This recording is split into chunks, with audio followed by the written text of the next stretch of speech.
ನಾನೀಗ ನೀರಲ್ಲಿ ಬೆರೆಸಿದ್ದು ಚಿತಾಭಸ್ಮ ಅಲ್ಲ, ನನ್ನ ಬಾಳಿನ ಸಮಾಧಾನ, ನನ್ನ ಬದುಕಿನ ನೆಮ್ಮದಿನ, ನನ್ನ ಹೃದಯದ ಶಾಂತಿನ, ನನ್ನ ಮನಸ್ಸಿನ ಸಂಯಮನ.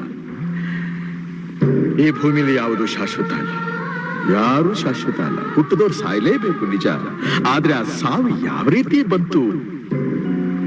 ದೇಶಕ್ಕೋಸ್ಕರ ಹೋರಾಡಿ ಸತ್ರ, ಇಲ್ಲ ಇನ್ನೊಬ್ಬರು ಸುಖಕ್ಕಾಗಿ ಸತ್ರ, ಇಲ್ಲ ಮತ್ತೊಬ್ಬರ ಕ್ಷೇಮಕ್ಕಾಗಿ ಸತ್ರ, ಇಲ್ಲ ಇಲ್ಲ ಇನ್ನು ಬದುಕಿ ಬಾಳ್ಬೇಕಾಗಿದ್ದು ನೀವು ಅಮಾನುಷವಾಗಿ ಕೊಲೆಯಾಗಿ ಸತ್ರಿ.